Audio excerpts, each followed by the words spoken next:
All right, hello everyone, and a pleasant good morning to you from Tony'sPicks.com. This is Ramon Scott. Welcome to Night Moves here for Monday, April 20th. It's Patriots Day, and you know what that means. We've got one great baseball game to talk about in the morning here in Boston. We're going to have the Tigers and the Red Sox here getting underway in just a few hours from whenever you're watching here, and from a few hours from our live airtime here, but always a great day on Patriots Day, Boston Marathon, always special nowadays. And of course, the Boston Red Sox will play at home here against the Detroit Tigers. We'll talk about it. We'll talk about the Major League Baseball card for the night as well. 9 other games in action on Monday. And we've also got 4 games in the National Hockey League and 3 in the NBA as the playoffs roll on out of the weekend. We'll preview those games. One series gets underway in the NHL.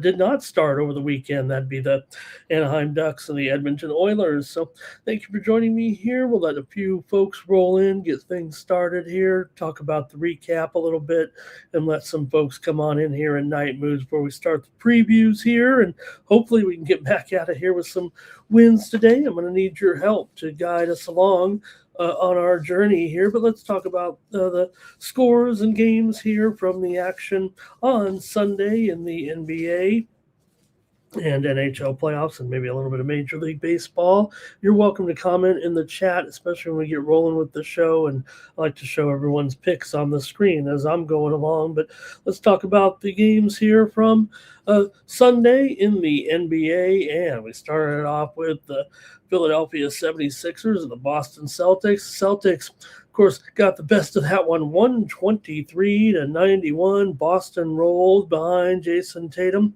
25 points, 11 rebounds, 7 assists. You know, this is only the 17th game Tatum has played this season, and he looks pretty good out there right now. 76ers were dismal, 4 of 23 from three-point range. Embiid, of course, did not play, recovering from his appendicitis. So Celtics roll, get the money. It does stay under there in that one. Hopefully you got a good price on it. I couldn't time the market right, and I had a loser there over at Tony'sPicks.com. But anybody who probably got the play after I posted it probably got the win because the total had gone up to 217 at game time, and it finished 214. I called it on the site at 212.5, I believe. So I didn't hit it. I get a loss. You get a win probably if you were with me over at Tony'sPicks.com. At least I hope. I mean, that's the way it unfolded. I don't mean to be blunt about it, but I'll take the loss. If you got the win, that's okay by me. Thank you to the subs over at Tony'sPicks.com. Now, I did have the Boston Celtics here on Night Moves last night. So if you got the free play, you won there. Boston rolls over the Sixers.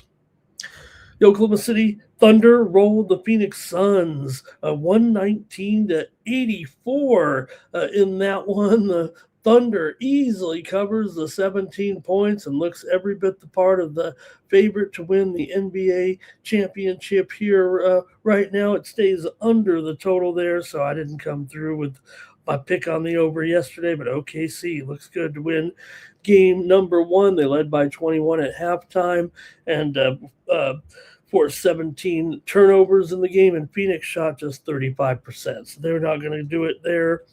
Orlando and Detroit. Orlando with the road upset of Detroit, 112-101. Banchero, 23 points, 9 rebounds. Cade Cunningham, it wasn't his fault. In fact, he passed the ball probably too much. 39 points. The rest of the Pistons shot 36%. Detroit has lost its last 11 home playoff games. We know it's, over a time span there, but that is an awkward statistic, certainly, especially when you just lost by 11 points and one stayed under there in that one. So I missed it here on Night Moves. Hopefully I can find a winner in the last one. I did. Portland lost to San Antonio, 111-98. San Antonio led by 10 at halftime. Victor Wembanyama scored 35 points in his first ever playoff game, and that was pretty good. Spurs were plus 18 with Dylan Harper on the floor. He came in off the bench and looked strong, and we had the under here in that one, and it did go under there as Spurs won and covered there. Portland, Spurs took their last possession, gave up a turnover, but then the Trailblazers did the same as well. So they end up covering there by a couple of points for me, 1 point for of those that waited there, but still San Antonio got the cover over Portland there in game one. All right, and over the National Hockey League on Sunday, I'll start from the bottom up since I'm here in Las Vegas, and what a game and what a nice comeback there. Wasn't a major comeback, well, but it was a comeback for the Vegas Golden Knights as they were able to get past Utah. Utah took a 1-0 lead in the game. Vegas came back to win, and they even covered the puck line late in a 4-2 victory over Utah. Vegas continues to be impressive here right now. I went under 6 on the show last night. It definitely closed 5.5. Pretty much at all books. There were a couple that still hung a 6, but called it a push for me on the show. Hopefully you didn't go down there. Hey, if you had the over, good for you on that one as Vegas gets the win to open up the playoffs with a puck line victory there. Nice job by the Knights, despite the fact after they had tied the game at 1, a mishap for Vegas defensively allowed Utah to take a 2-1 lead. Wasn't Connor Hart's fault. He just didn't see the puck, and the defender got crossed up too, and ended up being a goal that usually when you give up one like that, it's going to be a bad night. Vegas comes back to win it, and they put in the extra goal there for the 4-2 victory. Speaking of comebacks, how about the Buffalo Sabres? Tage Thompson, 2 goals for Buffalo. They rallied to beat Boston on Sunday night, 4-3. There, I did lay the puck line there, and Boston did score with 7 seconds left. So Buffalo did not cover the puck line, but they won the game and they got it done. They're up 1-0 in the series there. So I had a pick on the under there over at Tony'sPicks.com. So took it on the chin in that one, but great job there by Buffalo. Boston, gave them a scare. Boston led 2-0 early and for much of the game before Buffalo was able to come back and then storm past them for that win for the Sabres. And man, it felt good for those Buffalo fans. They were going crazy, especially wearing those blue jerseys there. All right. Working backwards here on Night Moves with the series, but why not? Hey, the Montreal Canadiens got it done in overtime, 4-3 over the Tampa Bay Lightning. What a game that was. We did have the over here on Night Moves. I think we said it was going to be 3-3 in that one eventually, and it was before Montreal was able to get the win.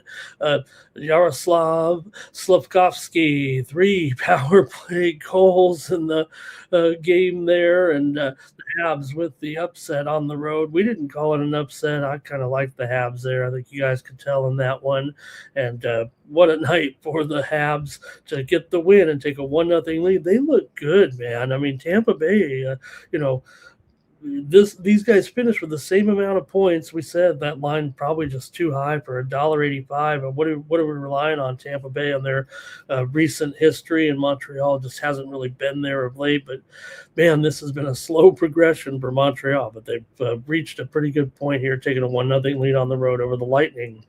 And early on, it was Colorado getting the win over my Kings there yesterday. We had the Kings on the puck line yesterday, so I'll take a victory there for that. But Kings do lose 2-1. Scott Wedgwood, 24 saves for the Kings. Forsberg, he was good, man. He faced 30 shots, but they still went down. They couldn't get the offense still going together. That's the Kings' problem. They really just didn't have I say it almost in a past tense. They don't have the scoring this season maybe to keep up. And, if you hold Colorado to 2 goals, you'd think you'd have a real good chance of staying in the game. The late goal was just not. They didn't have a lot of time after that first goal they scored. They did have a chance, but in the end, the Avalanche opened the playoffs with a win over the Kings. All right, and let me say hello to some folks. We're still going to do a little baseball recap. We got a little over a dozen of you in here, so let me say hello to some of the folks. However, including Tim M is here tonight, joining us, and also Mr. Weskers. He's saying music to my ears here. The Padres, talk about him in just a second. Sports fan, man, I can't think of a better name there than that. Also here, let's see, anybody else tagging along just yet? Okay, no, not yet. How about Padres in Montreal? The should have been the National League Championship one day. The Padres in Montreal came into the league together, along with, I believe, the Royals. I want to say was the Padres, the Royals in Montreal came in 1969, right? 1968, 1969. I should know. I'm the same exact age as the Padres, so they better win the World Series before woo woo. All right, let's go over it. Timmy's talking a little baseball action in there. Let me go over the baseball highlights here real quick, and then we'll almost be ready to go. I think we've got enough people in here to start the proceedings. But I'll talk about some of my winners here on Night Moves last night, and maybe some of the other games as well, as we talk a little of Sunday's action here. Why not? Why not start with? I'll start with the Padres. If it was mentioned there in the chat, right? Okay, I think that's fair. Plus, we have the winner on the under in that game. Padres won it 2-1 to win the series over the Angels. Pretty good job by the Padres. Keep it going. How about Mason Miller? Can't believe that. Here's the thing, guys. Mason Miller for the Cy Young Award. I mean, look, there's some great starters in the National League, but if Mason Miller providing cross your fingers if you're a Padres fan. I mean, he has some of the most dominating numbers for a closer in Major League history. He has 27 strikeouts and 11 1/3 innings pitched this year. He was already on this kind of trajectory last season. He was very, very dominant, but it's even more so this year. So much so that batters are up there pretty much guessing. I mean, one batter today swung at a pitch that was in the dirt in the left-handed batter's box. So, look, you can get a good price on Mason Miller to win the Cy Young Award. It doesn't happen very often that a reliever would win it. In fact, a reliever did win it in the American League back when the Padres went to the World Series, although the pitcher was on the Tigers, who won the World Series that year. Padres are 7-1 in games where the winning run scored from the 7th inning on. I've said it, they're the most exciting team in the league. They might not be the best, but they're one of the best. They might be one of the 2 best, and they've won 10 of their last 11 games. We did have the under here on Night Moves.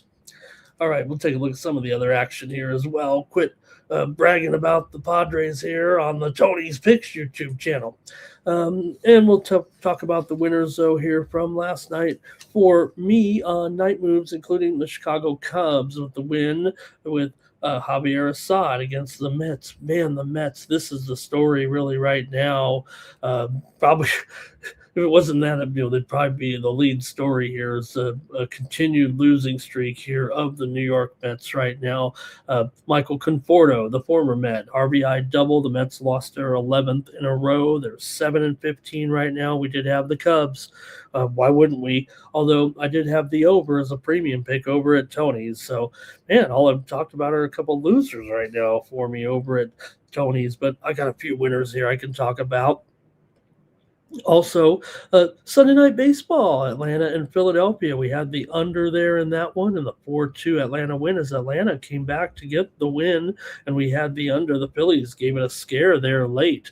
Michael Harris hit a home run for Atlanta. Schwartz, 2-run home run for Phillies. Really the only guy doing much for the Phils, it seems, and the Braves continue to look good right now and win on the road against the struggling Phillies. Mets, Phillies, what's going on in the American League East right now? The Braves are ready to take their shot here at the start of the season. Good on the Braves. I want to see the Braves get resurgence, I think, a little bit.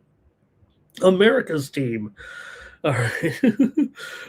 If you know, you know. Also, the New York Yankees on the run line. We had the Yanks yesterday on the run line as they were able to carry their victory over the Kansas City Royals, 7-0. Ryan Weathers looked good for the Yankees there. The Yankees look good. Trent Grisham, 3-run home run. Aaron Judge, Ben Rice, home runs. Grisham's been pretty good. He's showing some surprising power. Ben Rice is incredible right now. Uh, if you got Stanton, you've got uh, Judge, and you got Ben Rice. He's right up there right now. And Yankees paced the struggling Royals here. Royals one of the worst records in the league here currently. Almost as if the Royals in their surge last year, you have some promise for them. Not that they were going to turn around, but right now they are underachieving for sure. That we're expecting a little bit more from the Royals. It felt like this, an improvement, a continued improvement. We're not getting it right now. It's a problem. Also, night moves winner. Detroit and Boston game to go under as uh, uh, Detroit there. Oh, it ended up going over. I missed that. Detroit. Let me talk about it though. With the big matchup there with Crochet and uh, uh, Valdez as Tigers got the win there in that one. Oh, there was a run for each team in the ninth inning. I had checked out of the game there, I think, in that one. But great job by the Tigers. Dylan Dingler, a 3-run home run in that one. Is man, Detroit's got some uh, uh, guys going here right now, looking pretty good. Good job by the Tigers there. He also had an RBI double in the game, and the Red Sox are 8-13 right now. Night moves winner with Chicago White Sox and Athletics game to go over. Now I know we won that one. Chicago got the win 7-4 as Springs had a rough one in that one, and the White Sox there with the win. Miguel Vargas a 2-run home run, Murakama a 2-run home run. They played long ball in Sacramento, and it was good for the White Sox to win on the road. And for the White Sox, what can you say? I mean, they starting off pretty poorly here, but grabbed a win there on Sunday. Also, night moves winner here with St. Louis and Houston game to go over. Marson win 3-run double in that one for the Cardinals as they got the win. And now Houston is 8-15, and no end in sight here for Houston and the pitching as the Cardinals rocked, and we had the over in the game. I mean, Cardinals putting up 7 runs there. It did go 10 innings, but the Cardinals got the win. I had a premium pick winner with the Rays and the Pirates game to go over. I can take a victory there somewhere on Sunday. The Pirates won at 6-3. Needed some late help there actually to get it to go over there in that one for the Bucks there, picking up that win over the Rays. Brian Reynolds, 3 RBIs. The Bucks are still 13-9, looking pretty good. Also, night moves winner here with the Cincinnati Reds, picking up the win on the road, 7-4 in 10 innings. I had the under in this game. I'm kind of tilted about it there. Certainly, the Reds scored 3 runs in the ninth and 3 runs in the 10th.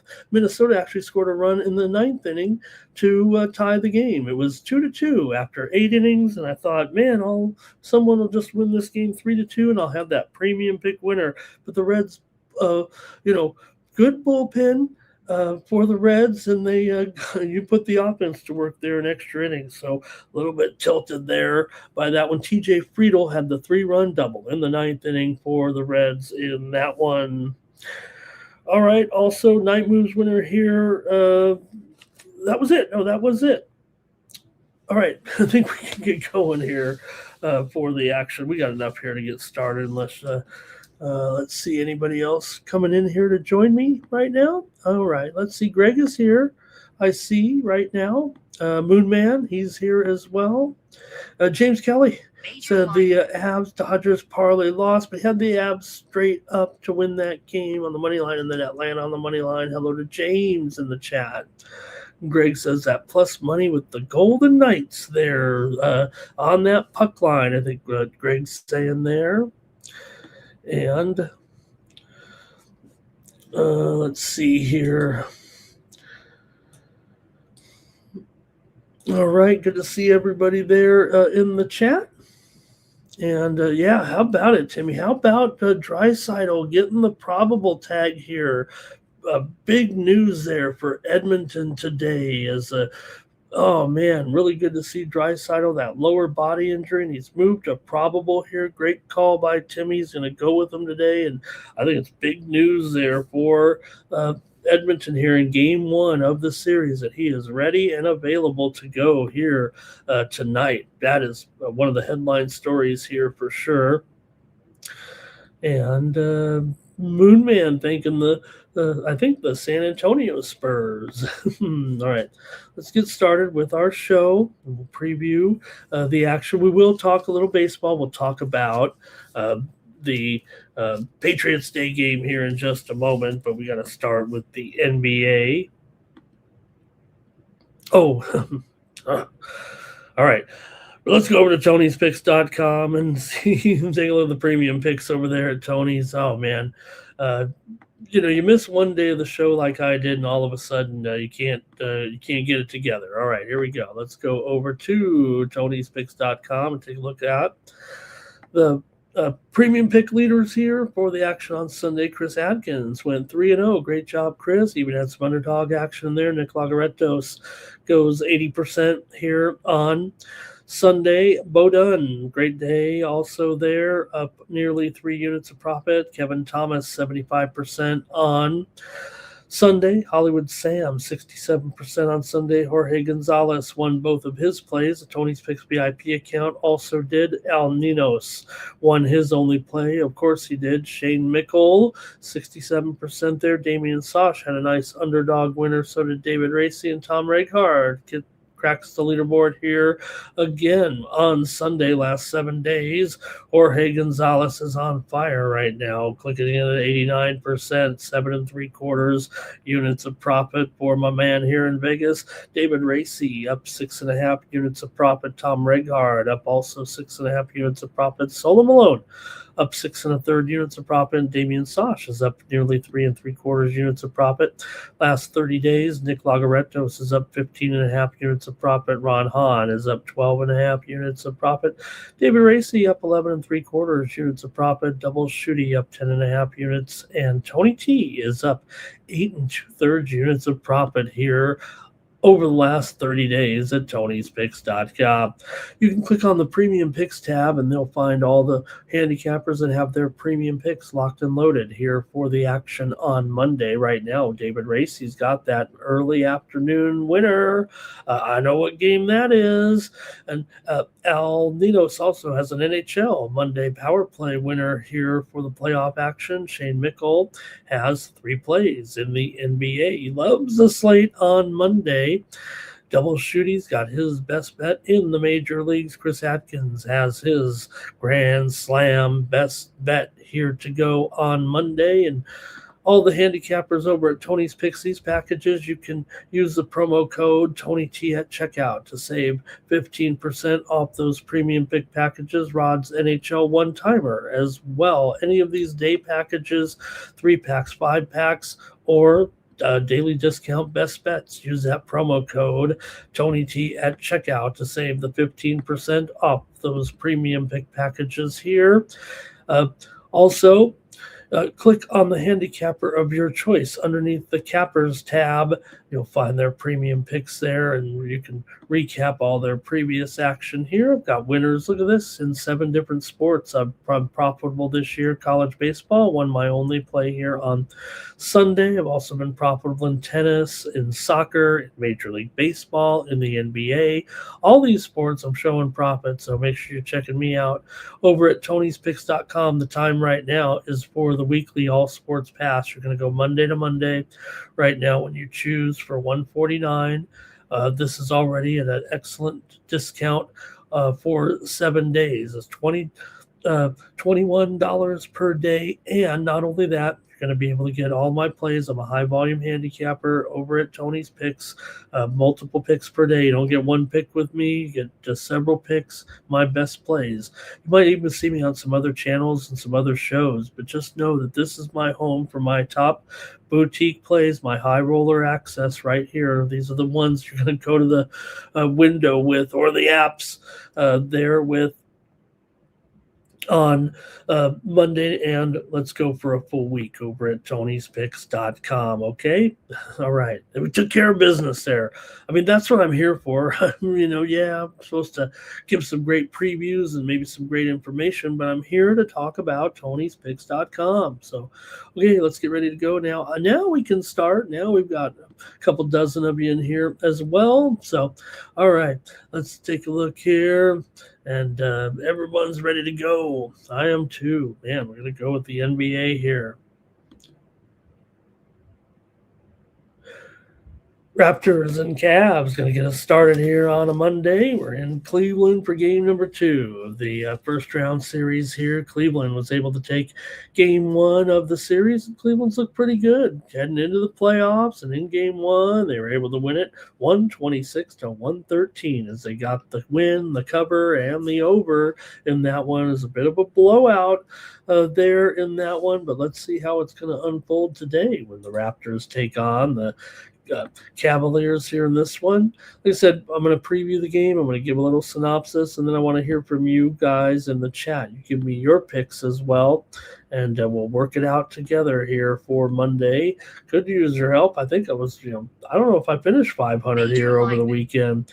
Cleveland, though, is in peak form. They're 6-1 straight up in their last 7, 4-1 against the spread in their last 5. They've been pretty dominant at home, while Toronto's just 1-5 against the spread on the road, and trending down a little bit. It feels like in the away spots now. All of a sudden, after I don't know, they looked okay on the road this season, that's for sure. But let's see what you think here with Toronto and Cleveland. Cavs offensive efficiency, nearly 120 points per game versus a middling Raptors defense, may cause some separation just like it did in the last one. I was on Toronto in that first game. I really thought they've been the better cover team altogether, but it didn't really work out that way. So Cleveland here, has not been the best of covers overall this season. It really was kind of their bugaboo. Really, they went just 33-49 ATS, 16-25 ATS at home, and 24-42 ATS as a favorite. That's why I thought Toronto, who was modestly successful against the spread, and I thought in the first game that 8.5 points would be enough. I think I learned my lesson there in that one. I'm not sure. Cleveland games are trending to the over, I think, here. 4 of their last 5 games have gone over here. Now, Toronto, they're a big-time under team on the road, 14-27, 35%. Overs there. So I whipped on the total in that one too, in that game. But I think right now I'll look for a replay of the first game. I'm not gonna try to be a doubter here at this point. Maybe that's what I was doing in the first game. This matchup has leaned over. It feels like now historically here. They also played a game back in December here at 131-108. Now they had another over 126-113 when Toronto won at Cleveland. So the 4 times they've matched up here with 2 overs and 2 unders here though this season. So let me hear from you in the chat and tell me what to do, and I want to hear from you guys. All right, here we go.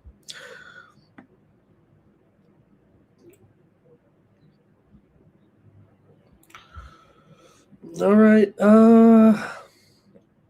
Up One Money has made it to the chat. Moonman is on the Cavs here with the spread. And Mr. Wesker said, Harden might be wearing down already here after just one game, and maybe the Raptors can keep it close. Oh, man, I was thinking that in the first game. Up One Money has his plays in there for the day. Thank you to Up One Money. Shaq is here as well. Thank you to Shaq for joining me here in the chat. He's got some plays there in the chat as well, or maybe that's results from yesterday. Thank you, Shaq. All right, Timmy says he doesn't think the Raptors have the chops for this high level of a team like Cleveland. You know, you could argue that part of Cleveland's issues this year covering the spread was that they're a good team. They did have injuries off and on throughout the year. Maybe they were a little overrated pacing themselves here because they certainly are kind of, I won't say playoff tested because they didn't get it done obviously last season, but they have the experience here. And this might be just still a little bit too much for Toronto here. Up one money. Let's see. Timmy says he'll play Harden over with his assists. All right. Hey, after that first game, I'm going to the over now. I took the under in the first game and lost. I don't know if there's zigzags in totals here, but, usually I'd probably try to now look, here's the other thing. The unders are all of a sudden on fire. This one went over, but it's pretty much been all a bunch of unders right now. I'm going to go over in this one because I think Cleveland can still put up a pretty big number. But right now we're seeing a rash of unders in the playoffs. That is a fact.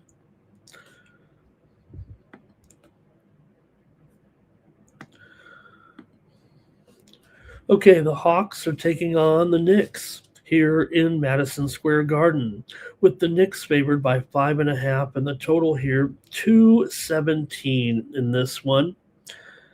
The Knicks, they were able to get the win there in game one, 113 to 112 in an under there in that one. And, I was on the Hawks in game one. I thought the Hawks had been playing so well, and that, the Knicks, I'm not saying that they're not a very, very good team. I just thought maybe they were a little bit complacent, could overlook the Hawks a little bit, but that was not the case at all. The Knicks looked pretty good, especially holding the Hawks to 102 points there in that game. So, New York, there might be the hottest team on at least on this board today out of the 6 teams, right? They've covered 6 straight. Well, I guess Denver's playing, so but the Knicks have covered 6 straight. They're 6-1 against the spread. I guess I can't say that because Denver's on fire, but they are playing pretty elite defense right now, allowing 110 points per game. Atlanta is sliding, man.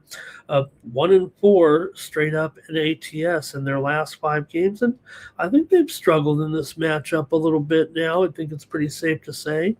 Losing to the Knicks before this one at home, 108 to 105. They did pull off a victory here in Madison Square Garden back in January, but also the Knicks won in Atlanta back in December right now. So the Knicks have won 3 of the 4 meetings now this season between the two teams. So I think Knicks control the tempo. They defend and execute in the half court. I think it was a strong matchup edge, actually. It may have been what determined that cover for the Knicks. I think the under clearly correlates with a Knicks if they're able to get the victory or even the victory in the cover. I think that does correlate with an under here. The Knicks slow the game down.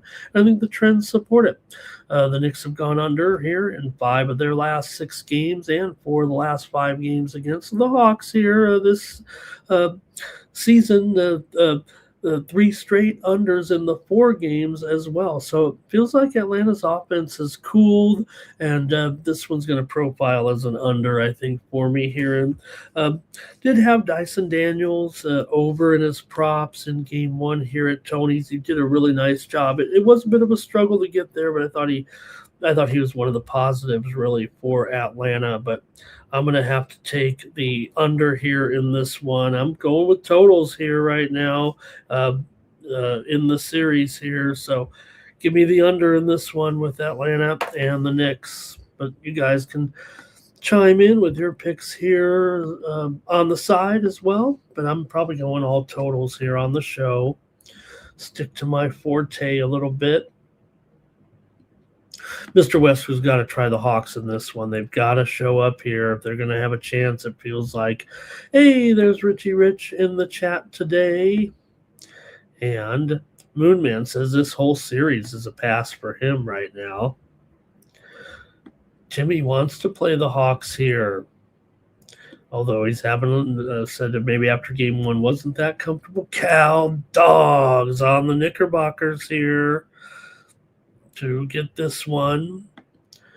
And I think, if you look at overall, look, I'm not doubting the Knicks. I apologize, Knicks. I didn't mean to doubt you in that last one. The Knicks have actually won 6 of the last 7 meetings between the two teams. Atlanta now 2-4 ATS, their last 6 on the road. And Knicks have gone, like I said, under here of late. So I'm going to have to go with the under in this one.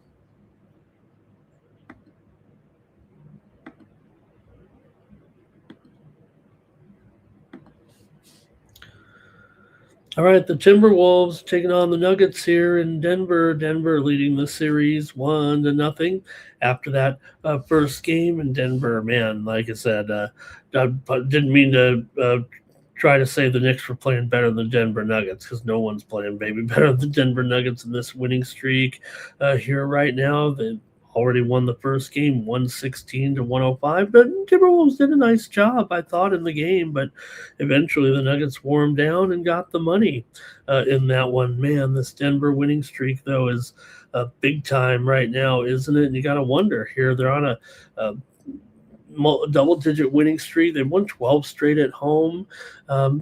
Maybe at least the Timberwolves are acclimated here to the altitude, or are they? You never really are, I guess, at 5280. But Minnesota has struggled versus Denver, 1-4, straight up and against the spread in the last 5. The Nuggets, I think their offensive ceiling gives them control here in this one. Now, game one was an under there, 116-105, but I'm going to go to the over here. I know I just talked about, there's no doubt that these series we're seeing unders here right now, and maybe I just want to stand out from the crowd. Maybe I'll say I'm going to get this right. But, Denver does trend over. There's no doubt about that this season. 51-30 to the over in the regular season. 51-30-1, but 51-30 the over in the regular season. 36-20 to the over as a favorite. Minnesota, they were over team on the road, 24-17. So, it did go under in the first one, but this one I'm going to buck that first game here and still go over. I think Denver dictates the pace at home. If this game opens up offensively, especially the way the Nuggets are looking right now, I think it clears this number. I mean, look, we talk about all these totals so far in the playoffs, and this one still is 231. It's not 217. It's not 221. It's not even 225. It's 231. Now, the first game was 221, but remember, they played some wild ones this season. Yes, this is the playoffs, so yeah, there's going to be maybe some suppression here, but I'm going to go over in this one with Minnesota and Denver, and maybe stand out from the crowd. I think the public is going to start to go under in a lot of these games here, with the playoffs now and these under streaks starting. This under streak starting a little bit. Let me hear though from the chat in this one. Okay, and look, James is saying under 232. I think James is saying, isn't that the play? Under 232, that's such a huge number. And I'm kind of the other way. I'm like, look, it's still 232 here. The bookmakers aren't, they aren't swayed at all by this number coming in, right? They're still rolling with a high total in this series, despite what we've seen so far. In fact, maybe this one is even ticked up a little bit from the opener. Okay, let's see here. Mr. Westers likes the Wolves. Cal Dog likes the Wolves as well. So you guys are liking the Wolves here to come back and stay in this series, or at least cover, right? Joker looking strong here right now. Moonman likes the Nuggets here in this one. And Timmy said he's got to play the Nuggets. He says he had to play them. He had to know the Wolves can win in Denver despite there. Let's see. Mr. Wester says, go Bears, got to stop showboating out there. And Timmy says, hopefully Ant-Man doesn't blow up. He looked like he was in bad shape, and that knee did not look like it was getting any better. There's no doubt that there is a problem. Look, he's still going to be effective. Still, he was in there. Gamer, real gutsy. I mean, I don't know if you can still slow him necessarily, but there is a problem. There is a problem right now with Edwards. Not 100%, that's for sure. But, he's going to be in the game here. He's actually listed as questionable, but I got to think he's going to play. And, the spread will move, obviously, and at 6.5 here. It would probably, if he's out of this game, it would be a big deal. But I do think he will be in there. He's listed as questionable. I think he'll be, I say fine, just meaning he'll be in the game. But I believe there is a problem here with Edwards here currently in the postseason. All right, I guess that's it from you guys in the chat, and that's it for me as well with those games. And I'm on 3 totals there, so hopefully that's okay. And let's get rolling here with go to the National Hockey League tonight. We got 4 games in the NHL playoffs here on Monday night. And look at this one, man. Could you believe the Philadelphia Flyers able to get that Game 1 victory there on Saturday? And, man, impressive there for Philly to go on the road here and pick up a win over their Keystone State rival here in the Penguins. It was rookie Porter Martone that got the game winner for Philly. So you're seeing some different contributions too. And when you see that, you got to know that the team's looking pretty good right now. Philadelphia has won all these road games right now. What are they, 12-2 in their last 14 games on the road? One thing I've always said on these shows for years, I love the NHL teams that win on the road through the regular season. Who doesn't, right? But they've won 7 of 8, 12 of 14 on the road here right now. Pittsburgh's lost 4 of 5 coming in here. Let's see how you have it. Pittsburgh's gone over in 16 of their last 20 games overall and 8 of their last 11 at home here. The first game obviously was an under at 3-2, but Pittsburgh's gone over in 6 of their last 7 against Philadelphia. But let's see how you have it. It could, obviously, hey, the playoffs in the NHL too.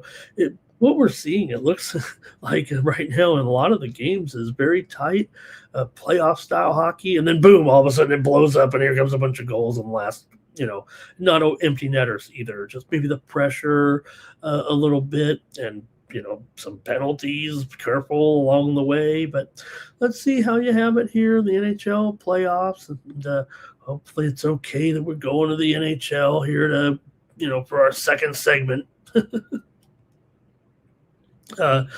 This is one of the, it feels like a clear trend alignment, really. The Flyers are red hot, mentioned here. They're streaking, and Penguins are going the other way, man. The Flyers' structure and form just seems like that outweighs Pittsburgh's right now, the higher raw scoring rate, really. The Penguins are having trouble getting goals, period, here right now. They can't even, get over 2 goals here for the most part in some of these games here. They did, they scored 5 in the season finale there against St. Louis, but were shut out against Washington. So let's see what you have here. I think on the total, both teams are heavy over teams, especially Pittsburgh. Talked about, 16 of the last 20 over here in this one right now. Yeah, it was 3-2 in the last game, but it might be opening up a little bit, especially if Pittsburgh starts to get a little desperate. So I got to take the Flyers here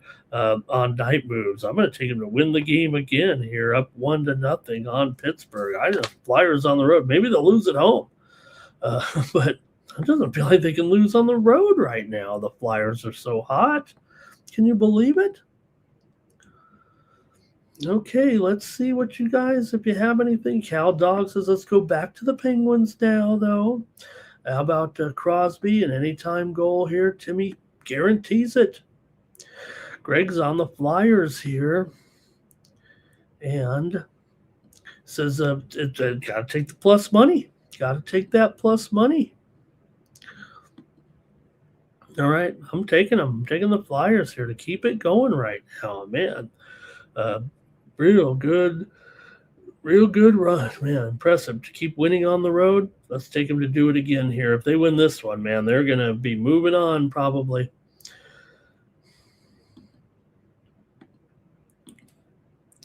All right, next up, the Ottawa Senators are on the road taking on the Carolina Hurricanes. Carolina got that win in game one with Freddie Anderson in goal. And is Freddie going to be in there again for game number two? What happened to Brandon Bussy? No, it's great to have a guy like Bussy in there, obviously. When you're talking about playing your hot goalie or playing the hot hand or whatever. But Freddie Anderson just had a 2-0 shutout, so we're going to come back with him. I mean, look, maybe he was only a couple of games over 500 for the regular season. Maybe Bussy established himself there as a legitimate NHL goaltender, but Freddie's got the experience here, so why not come back with him again here in this one? $1.45 for the Hurricanes, and the total here 6 under 20. Carolina's won 5 of their last 6 and 6 of their last 7 at home. Meanwhile, for Ottawa, they have won 5 of their last 7, but just 1-4 in their last 5 on the road, 3-7 in their last 10 games against Carolina. 13 of the last 20 meetings between these two teams have gone under, and Carolina's gone under in 4 of their last 5 games. Carolina is really one of the most reliable playoff style teams, it feels like, right? Strong defensive structure. I mean, they allow just under 3 goals per game. They've got strong home form right now and dominant head-to-head trends. I mean, Ottawa's offense is capable, but just they're very inconsistent on the road this season. So I think it's a red flag here when you're going up against a team of Carolina's caliber that they're a Stanley Cup contender. They're a top contender for the Stanley Cup here still. So I think both teams trending under. I think that's the one of the keys here. I think this is going to be probably a low event type of game here. Actually, after just 2 goals scored in that first game, you look at Ottawa's.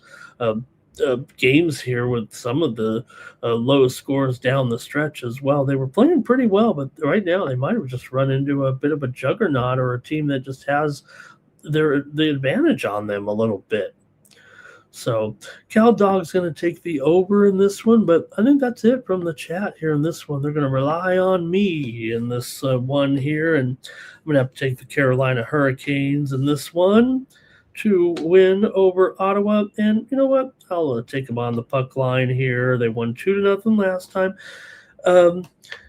We did see, look, in the regular season, I said it for most of the late, almost the whole second half of the season, once it became apparent that the empty net goal maybe was a thing of the past, or just maybe the way the teams have structured themselves now to try to stay in games, and maybe just instead of being a little bit footloose and fancy free, at least try to keep possession of the puck and don't let those teams get a clear shot. Look, there's still going to be empty netters in the regular season, but in the playoffs, it does feel like we might be getting more in the playoffs than we did in the regular season.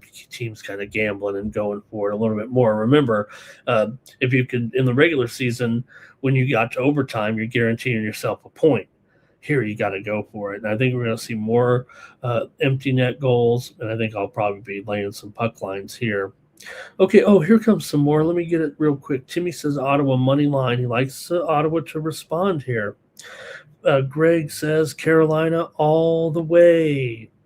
Says no way is Ottawa getting a win here. They're already kind of in a shorthanded situation here right now. It's one of the more uh, mostly defensively, right? I mean, this is where they're having their problems here, actually. Also, we did hear that Carolina, we talk about Bussy, but I think they said Kashetkov is also available here. So they might be dealing from a position of strength. Cal Dog might need to be 6-3. Timmy says this looks too easy, so I'm going to go with Ottawa. And West Up is here today. It's a perfect day. I did I blow the lead here on April 20th? Oh my goodness!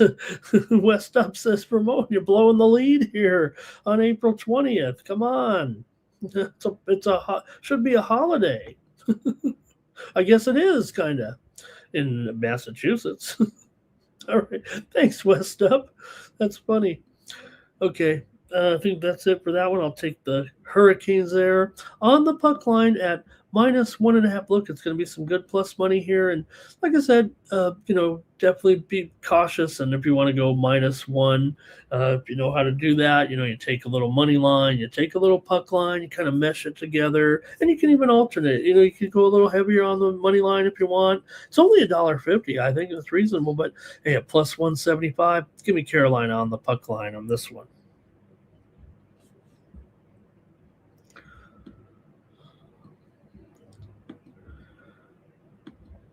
All right. Greg says, check the Ottawa injury report. I got Zub, Clevin, and Jensen on the injury report. So let me know what I'm missing there.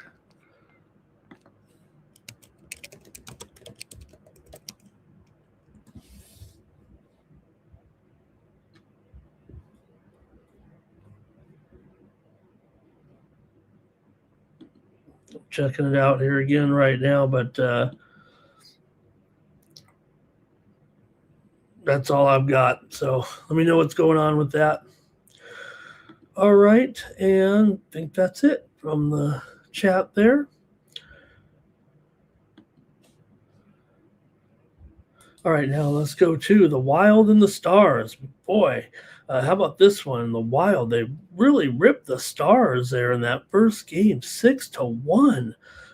Really stunned them there. And, got to stick with the old computer over here that was telling me to go with Minnesota in that one. I just thought the price was too good to pass up for a team like Dallas that certainly can play pretty well at home. And,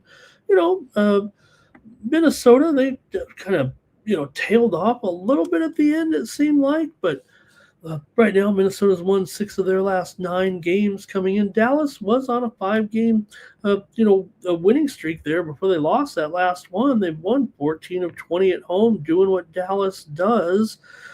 Minnesota has lost 10 of the last 15 meetings against Dallas. That includes the victory there on Saturday. Minnesota has gone over in 5 of their last 7 games, including 4 of their last 5 on the road. Dallas has gone over in 5 of their last 6, and 4 of the last 5 meetings between the two teams have gone over. But for the Wild to score 6.6 goals on the road, that was wild for sure. They stunned Dallas there. Now, Minnesota has won 3 of the last 4 meetings between these two teams overall. The only game that Dallas won was back about 12 days ago. Dallas won it 5-4 in regulation there. And, I don't know. I kind of thought that would carry them here. But, man, Minnesota rocked them there with Eriksson Ek getting the goals there in that one. Let's see how you guys have it here in this one between the Wild and the Stars this time. I still think the Stars check every box here, and I think maybe I can try a little bit of a bounce back here with the Stars anyway. They've got that elite home record, a still good run. They had won the 5 games in a row. Favorable history versus Minnesota. Sure, the Wild are alive offensively right now, but defensively they're still allowing high danger looks. Dallas didn't really convert on it. It was not good, no doubt about it, but Dallas does have a balanced scoring attack. We saw Robertson, I think it was Robertson, right, that got that goal. Yep, from Johnston and Heiskanen. So I'm going to have to go back to Dallas here, I think, in this one. Now, it could be another high-scoring game, it feels like here, right? I mean, Minnesota did get 6. And, I don't know if Ottinger here, look, I mean, DeSmith doesn't get in there a whole lot. I'm not saying that Ottinger gets overworked here. I don't think the numbers even indicate that, but we may see some goals. It could be 3-3 here for sure. It might be tougher than it looks. I'm going to take Dallas here in this one, and minus $1.35 at home against Minnesota. Give me Dallas. I'm willing to do it again. I went with Dallas in the opener, even. I went with Dallas on my own volition and told my computer to go take a hike. This time my computer says Dallas is the right side, my model, and I'll go with Dallas again. Probably because, look, here's the thing, right? Dallas, they were really about $1.20, $1.15, $1.20 in that first game. And the move was a little bit on Minnesota. Here, it's still, Dallas is a brisk $1.35 or so. I think that kind of may indicate where the game stands overall, if you know what I mean. Okay, here, and let's see here. James says maybe the Stars, but man, the playoffs make it nervous time, don't it? And Timmy says, what's going on? Why would Minnesota here, after what we saw in game one with, Wallstat was the starter in game one. They went with Wallstat in game one. Are you saying maybe you'd think that they would mix it up here a little bit? But Wallstat, he had 28 saves in game one. Okay, Wild and over here for Cal Dog. Oh, to be said, it was. He'll take him again. He wants Wallstat. Wallstat did the job in game one. He'll go back to him there over. I don't know if you're saying you wanted Gus in there. And Timmy says he'll take Ben for a point at plus 190. All right, we're having a good time here on Night Moves, aren't we? One more game on the ice, and then we're going to go to baseball. And it's a shorter card today. I say short 10 games, but it's game one here with our next game. Man, what's going on? They give a little extra day off for a Draisaitl will come back, or I don't know what the reasoning is. I guess there is probably some reasoning here, maybe something with the West Coast. But Anaheim, the Ducks on the road here, taking on the Oilers. And the Oilers $1.75, 6.5, over 20. And yeah, the story is Leon Draisaitl returning to this lineup. The Oilers did great without him. I don't want to say it like, never going to say like, hey, let's just you get Draisaitl back. Let's be clear. It's going to be a pretty big impact here in this one. And, Oilers $1.75. They earn the right to be at home here. Maybe it didn't even look like that a few weeks ago. Remember when Anaheim was leading the division? They kind of let it go here a little bit. They lost 8 of their last 10 coming into this one. They've never played the Oilers very well here of late. They've lost 6 of the last 7 games in Edmonton. They're 5-13, their last 18 against Edmonton. Now, Edmonton did have some struggles down the stretch. I made it sound like they were performing well with Draisaitl, and they were without Draisaitl, and they were. They were winning games consistently. They did lose, 3 of 5 down the stretch, but they played well, I thought. I mean, they were in all those games there. When they lost to Colorado, they lost to the Kings, they lost to Utah. Some of those were even overtime and shootout games. So they were still playing well. Maybe they were lacking a guy like King Leon in there. These two teams have gone over in 15 of their last 20 meetings. Anaheim's gone over in 7 of their last 9. Edmonton has gone under in 6 of their last 9, including 5 of their last 6 games at home. So Edmonton, maybe that is a little bit of defense there, but still with Anaheim, we know that they're a very high scoring team. This is a kind of a mismatch profile, in my opinion. Anaheim limping in here right now, and they've been overmatched historically against Edmonton. Edmonton still carries the higher offensive ceiling, feels like nearly 3.5 goals per game. And, I would think 4 here is going to be the winner. So whoever gets to 4, it could be another 3-3 game. I think the only hesitation for Edmonton in their recent trends, as these home games a little bit I mentioned the trends at home, for Edmonton under in 6 of their last 9 and 5 of their last 6 at home. I don't think that's a negative necessarily, but I think Anaheim's defensive profile of allowing 3.5 goals per game kind of breaks that for the Oilers. Like it won't go under because of Anaheim's, they give up some goals. I mean, they have a great season for Anaheim, no doubt about it. It's far from over. This is game 1, and they can come through. They've had success against Edmonton this year, just because we said that they had, historically, Edmonton did win both their home games this season. Anaheim won at home against Edmonton in a meeting back in February. So there was a home team won each game, and the winning team did cover the puck line. Edmonton was actually favored in Anaheim when the Ducks won 6-5. So let's see how you have it here. But I'm going to go with the puck line. I'm going the Oilers here. Hey, I went all totals in the NBA. I'm going all sides and puck lines and money lines here in the NHL. Give me the Oilers here in this one on the puck line in game 1. Celebrate the return of Leon Draisaitl. And if it goes 3-3 in regulation, I'm going to be in trouble there. But I'm going to take Edmonton here to get a blowout win by 2 or more. Here we go with the chat. It's going to be Cal Dog. He's on the Ducks. And Greg is on the under here. And Timmy Two Shoes got that Draisaitl anytime goal. He's doing it. Might as well. First game back. It's going to be a big party if he gets it. All right, that might be it from you guys in the chat in this one. So appreciate that, everybody. And that's a look at the NHL.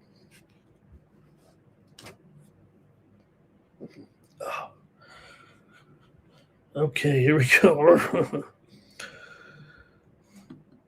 Let's get going here to Major League Baseball right now. Hey, it's Patriots Day. If this is your first Patriots Day, that means the Boston Red Sox play at home at 11:10 a.m., 8:10 Pacific time. A special game here. The Boston Marathon goes on. And we know the Boston Marathon has been special now for, it seems like forever, but also last 20 years or so. I want to say, was it 15 years ago? I'm trying to remember. I don't want to bring it up, but got the Red Sox here in Sonny Gray going in this one. He's up against Jack Flaherty for the Tigers here. Red Sox going to be favored in this one despite their woes here right now. Gray comes in 4.43 ERA and a 2-1 record. Flaherty 4.05 ERA, 0-1 record. Detroit, they're winning the games here right now. Boston couldn't do it again on Sunday as Detroit was able to get the win 6-2. Yes, Boston won the first game of this series,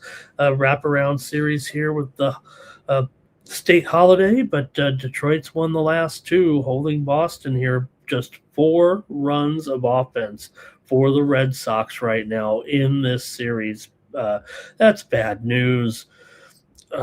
Not to have this offense going here right now. Boston's gone under in 5 of the last 6 games against Detroit. They've gone under in 4 of their last 5 at home.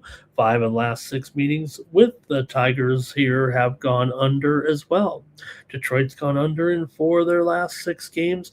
Detroit really clicking right now with this streak 8-1 in their last 9 games. The only loss was a 1-0 loss to Boston to open this series here. Detroit's won 8 of the last 11 between these two teams. Now, Detroit is just 2-9 in their last 11 games on the road. Those 2 wins the last 2 days against Boston.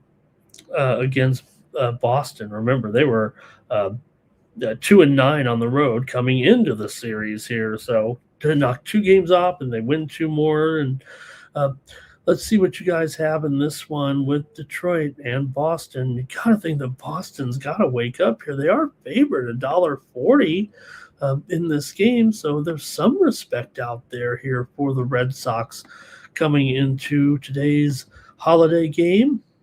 Let's see how you have it here with the Red Sox and the Tigers here. Tough to see a Boston team here at I think at $1.40 right now, and with Detroit also, I think Detroit comes in here with the better bullpen here right now as well. Detroit on the run line is $1.80, so you'd have to take them here. What are they, plus $1.15 or so on the money line. Flaherty's capable of missing some bats here that it could stay tight, even if Fenway home field here for Boston boosts the offense a bit. So let's see what you have here in this one. Flaherty against Sonny Gray. I think both trend stats lean to the under here. The weather also here on Boston Marathon Day. Hopefully they don't have, if you guys, I don't know if you caught that story. Did you see the marathon this weekend? I think, was it in Tokyo or was it in Japan, I think? I don't know if it was, I don't want to be wrong here. It could have been in South Korea, actually. I think it was in Tokyo, though, or it was in Japan. But they had a real marathon, and they had like 100 robots, and 3 robots actually beat the fastest runners in the human marathon. But what happened to those? I mean, couldn't all the robots? What are your robots are that bad? Only 3 of them out of 100 beat the best runners. But the one that won the race, he was like a Waymo car. He got to the finish line and he stopped. He didn't know where to go. He could maybe. All right. Let's go to the picks here with this one. We are seeing some heavy pressure to the under here in this game for sure. It says 8 under 15, but I think we're starting to see 7.5 overs right now, actually. Probably should update the line on the screen. It's been such heavy pressure to the under, mostly because of what we've seen so far. It's mostly 8s right now, shade of the under, but there is some offshore books that have already moved to 7.5 over. And I just have a feeling that that's where this game's going to end up here. Let's go to the chat. We picks are picking up here right now. Let's see what you got. All right. Tigers putting Jack on the mound as a gift. Take Boston on the money line. Cal Dog is on Boston. Only Bands is here. Yeah, we did the NHL Only Bands. Good to see you in there. And Jimmy's on Boston here as well. Okay, got to like Boston. These guys liking Boston to bounce back a little bit here. Greg says, you got to take the plus money with the Tigers. Here's Blue. Lotto dee dotto die in the chat. Hello to Blue. Mr. Wester says he's not a big fan of robots.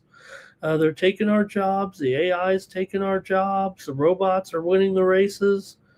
If the robots could hit, though, 100 home runs a year, we'll probably go with a robot in the lineup. All right. A Nerfy here for Blue. All right. I'm going to go with the under in this one. Give me the under in Detroit and Boston. Oh, I was talking about I didn't give the weather report here. I think this is a big factor here today. Mid to high 40s here. The wind is blowing out to right field, 8.5 miles an hour. Okay, I'm going to take the under in this one with Detroit and Boston.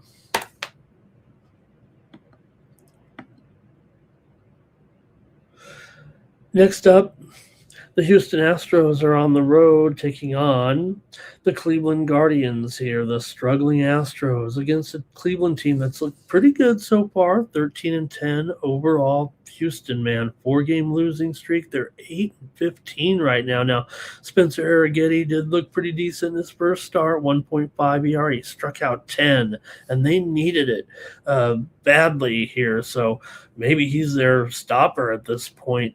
Slade Ciccone, a 5.0 ERA, 0-2 record for the Slade Ciccone World Tour, but Cleveland's looked pretty good in each of their last 2 games here right now over the weekend as they were able to win the series from Baltimore, taking 3 of 4 with good pitching. It was 8-4 on Sunday. It got a little bit up there, but Cleveland was still able to get that win. Meanwhile, for Houston here, they've allowed in their last 3 games 23 runs overall. Houston's 1-9 on the road right now. Cleveland's 7-3 at home, 6-3 as a favorite here. So Cleveland's looking good, but might not have the pitching edge in this one. With Arrighetti, looked pretty good in that first start.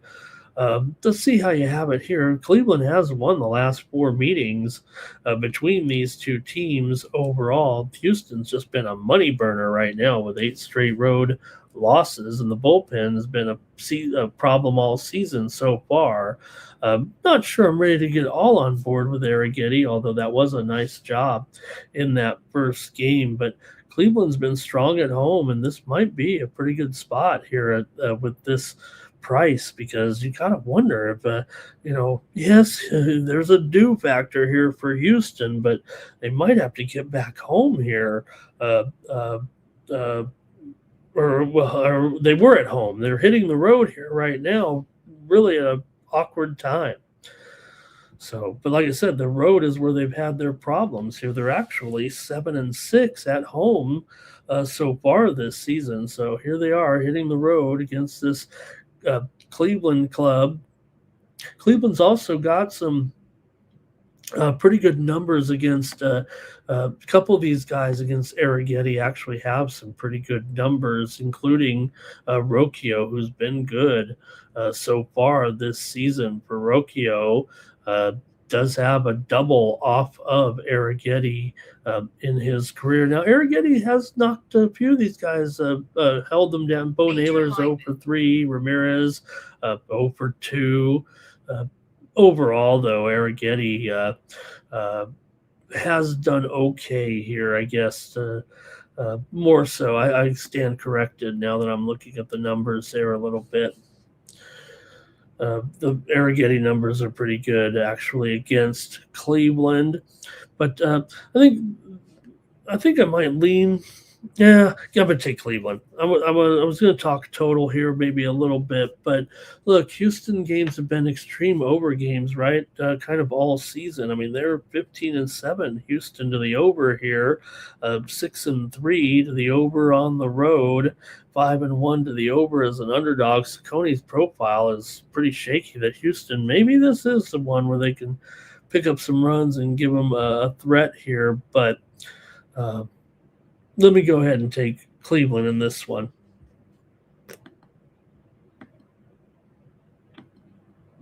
All right. Here we go. Let's see here. I think Timmy's on the under here in this one.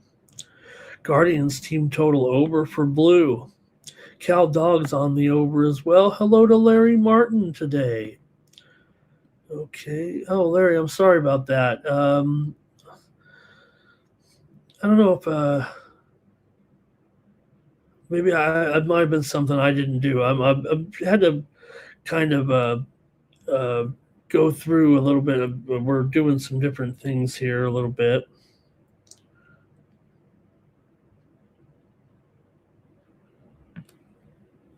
Okay, here we go. That might be it from the crew. Let's see.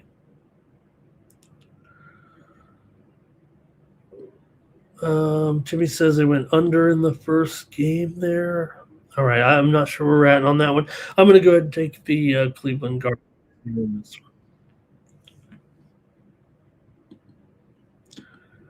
Okay, we're going over the National League now with the Cardinals on the road taking on the Marlins. You got McGreevy here for the Cards for uh, McGreevy for Mike McGreevy here in this one. 2.49 ERA, 1-1 record so far, and the Cardinals are hot. Man, McGreevy's been pretty good too. For the Marlins here, Max Meyer, 4.12 ERA, 1.32 whip. Meyer, 20 strikeouts so far. The Marlins were able to snap their losing streak last time out, finally beating the Brewers 5-3 to end their skid here. But man, the Cardinals are hot here all of a sudden. They're 13-8. They're picking up some steam here now. They are on the road after sweeping Houston here in that series. The offense was looking good there for St. Louis. They might be able to keep it up here against a young pitcher like Meyer, who definitely is looks like he's going to be a good one, good strikeout pitcher here. But let's see what you have here.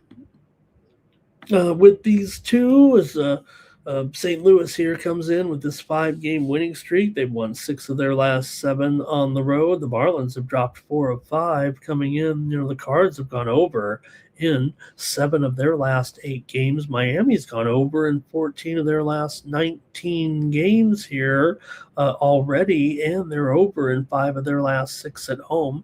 7 of the last 10 meetings between these two teams have gone over here. Let's see what you have in this one with the Cardinals taking on the Marlins here on Monday night.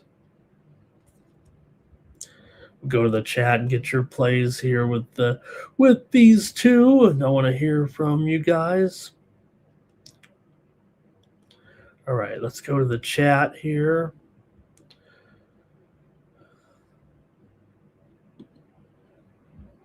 And it's going to be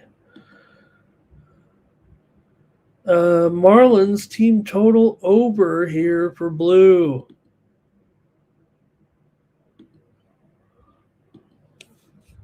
All right.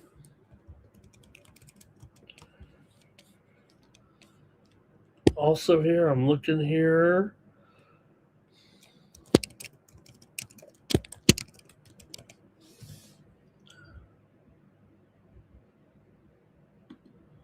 Oops. Sorry, you guys. Oh, or the over. Okay, got it. Larry said Cardinals money line. Cal Dogs on the over here. Timmy says McGreevy's not a total loser. He'll back him maybe Cards first 5. Mr. Weskers is on the Marlins. St. Louis does come in hotter with those 5 straight wins in this road run. I think they have the more trustworthy starter here in McGreevy. He's been pretty efficient with elite control, really, actually. Meyer has swing and miss stuff, as I said, but the walks are a little bit of a concern. That's dangerous right now against this Cardinals lineup that's consistently producing runs here. Great for the Cardinals to have this resurgence here, it feels like right now here. So I don't know, a plus money here with the Cardinals. Really, Marlins back to being a favorite here in this one. Both teams trending heavily to the over. They're combined 27 and 13 to the over this season. Mentioned some of those, the Cardinals, both teams going over here right now. And the bullpens, especially St. Louis, do kind of create some late scoring potential. I think with Meyer's walk rate in St. Louis, that they do have some bullpen vulnerability right now for St. Louis. It's the one area where they probably could improve on here. St. Louis is a 5.4 ERA in the bullpen so far this season. Miami's actually been pretty good, 3.39. So Miami has the better bullpen here. Let's see. Cal Dog likes some Marlins, but he's taking the over. And I think that might be it from the crew there in that one. All right, I got to take the Cardinals here at plus money. They're playing very, very well, and I think the plus money is a difference maker for me right now.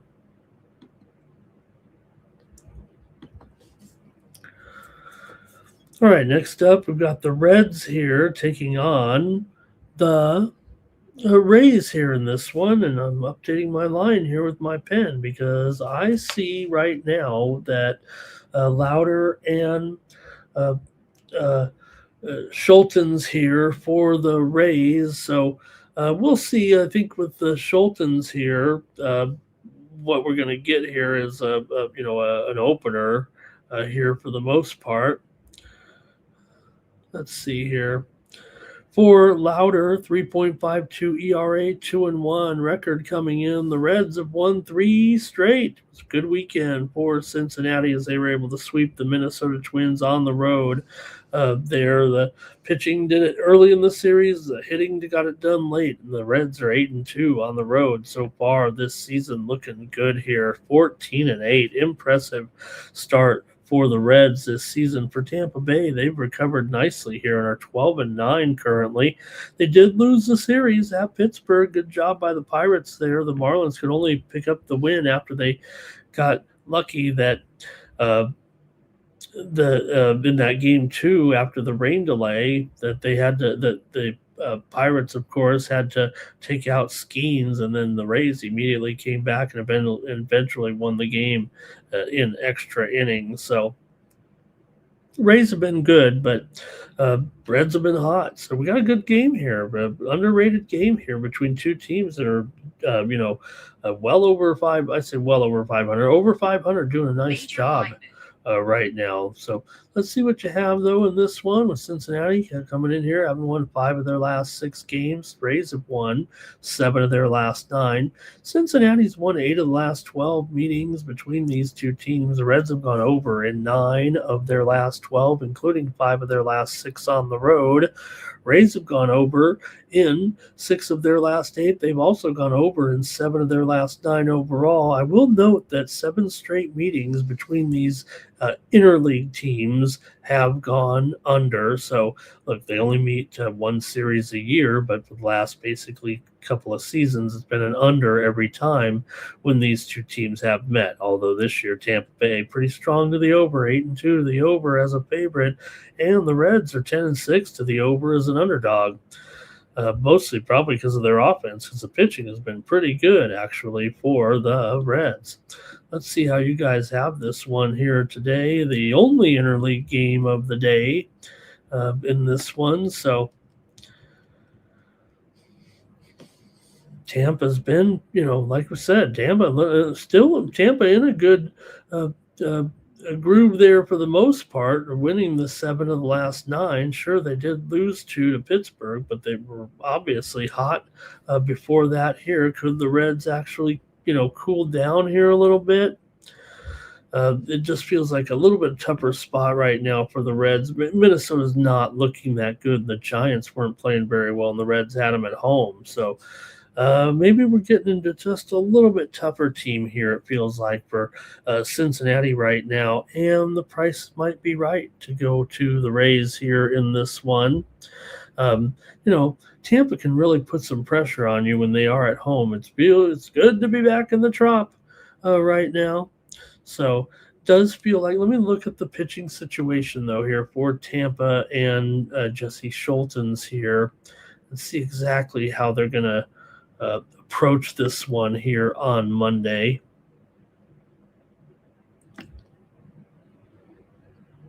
Okay.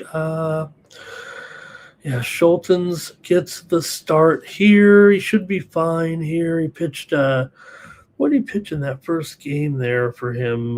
He was up against the Giants, I believe. I'm sorry. The White Sox. He was up against the White Sox. Right? All right. Let me see what you guys have in this one. Let me go to the chat. Okay.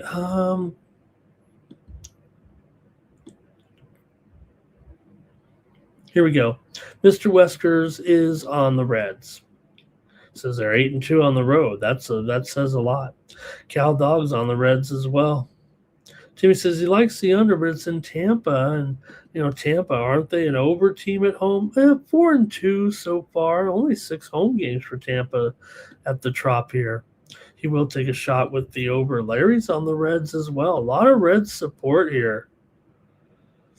And Mr. West says Reds better record, so you could say it's a harder team really for the Rays right now than who they've played. Yeah, I mean the Rays have been playing Pittsburgh and the White Sox, but they also beat the Yankees. That was pretty good. Cal Dog there. Let's see, he's talking a little bit on a different game there. Okay, you guys are pretty strong on the Reds. Maybe I better go to the total in this one. I'll take the over here. In this one, give me the over with the Reds and the Rays. Like I said, you guys are on the Reds there. I have a Rays are home here. Look, great job by the Reds. Some of these guys, Sal Stewart's the man, as far as I'm concerned. Really like him right now. If only the Reds could get some production from a few of these other guys who've been struggling here so far. It almost feels like, you've got Stewart, Suarez, and De La Cruz, and they're the only guys doing anything offensively. But the pitching has been so strong here for the Reds, especially, don't forget, as I've mentioned before, that top-rated bullpen. Okay, let's see here. Cal Dog says the Yankees were in a slump at that time. Yeah, they were. They might still be in a way, huh? Okay, I'll just take the over here. You guys liking the Reds? Okay, the Atlanta Braves are on the road with Bryce Elder, Cy Young leader here, one of the best pitchers so far this season. A .77 ERA, 2-1 record for these hot Braves right now. The Nationals come in here with Jake Urban, 6.15 ERA, 1-2 record coming in. What are the Braves going to do? Name the score here right now with this streak that they're on? Wow. Braves are hot here, 5 in a row. They've also beaten Washington in 6 of the last 7 games. Atlanta 7-3 on the road. Remember, they finished last season winning a bunch of games on the road as well. Washington 2-7 at home right now, and they were struggling at home late last year. Even what's going on with Washington at home? Atlanta has gone over in 4 of the last 5 meetings between these two teams in Washington. Washington's gone over here in 12 of their last 17 overall. They're also nearly 70% to the over so far this season. Atlanta is an under here a little bit so far this season, 9-12 to the under overall, but 4 of the last 5 meetings, like I said, between these two have gone over here. First meeting, obviously. Let's go to the chat. Tell me what you have in this one. Atlanta here and Washington. I don't know. It might be too easy to go on Atlanta. If everybody goes with Atlanta, I'll probably move to the total. Who's on Washington here? Who's on? Anybody on Washington today?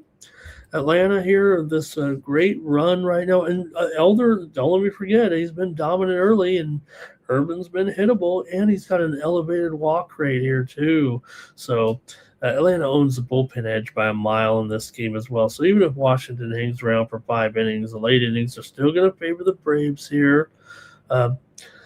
Elder, he can suppress any damage that this great lineup can do. Right now, Washington's lineup's hot, no doubt about it, but they're going to be facing a guy who's really pitching well here right now, and we'll see how good this lineup really is. Can they hit a guy like Elder here right now? Elder's on the road. He's bound to come back a little bit, but I think Atlanta can do most of the damage here, and the Nationals bullpen has been one of the worst here. I think they are actually, what are they, next to last? Oh, no, they've moved up a little bit. Okay, they're 25th, I think, 24th here right now, 5.37 ERA coming in. Let's hear from the chat here, see if anybody can take Washington today. Who wants to be that guy? James Kelly's on the Braves. Cal Dog says take him on the run line. Larry says go over with these two. And Timmy says don't forget the Braves there played on Sunday Night Baseball. They're on remember, and they were on the road at Philly got out of there, they held on too. Remember, the Phillies almost gave it a ride there on that last at bat. And let's see, Jake Urban might be giving up some bombs here, says Mr. Weskers, and we're going to bomb them. We're going to bomb them. We're going to bomb them so good. We're going to bomb the heck out of them. We're going to bomb the citizens. All right. Jimmy Two Shoes got C.J. Abrams. What a year C.J. Abrams has had. A lot of lefties for Elder. All right. Well, I better just go to the total in this one. Everybody, we'll have the best bombs, says Mr. Weskers. Yeah, I think here I'm going to go ahead and take the over as well in this one. I think Washington eventually, Elder's not going to go all the way. They've got a good offense. The Braves might pound them a little bit early here and knock Jake Urban out in those bad numbers. So I'll take the over here in this one.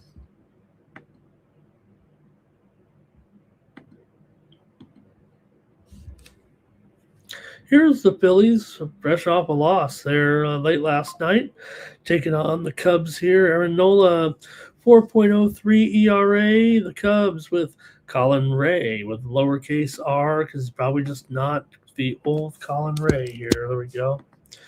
Man, Phillies right now can't do anything right at this point. The Cubs can't do anything wrong. I mean, we got two teams going in opposite directions. Phillies are still favored here, probably, I guess Phillies are favorite. Maybe Nola's the better pitcher than Colin Ray. I get all that. Although Colin Ray right now with 0.98 WHIP here coming in. Nola 1.3 WHIP coming in. Phillies have lost five straight. Cubs have won 5 straight. Cubs have won just 6 of the last 20 games against the Phillies. Phillies have won 7 of the last 9 at Wrigley. Coming in. Obviously, the total here is modest in this one, so not too suspect here with the matchup of the wind or anything. When it just see it 8.5 here, it's going to be just pretty much a normal old night. 50 degrees, wind blowing from right to left at about 7.5 miles an hour. Cubs have won 4 of their last 5 at home. Phillies have gone under in 4 of their last 5 on the road. Cubs have gone over in 6 of their last 8 games overall coming into this one. Man, Phillies playing so bad here. They can't even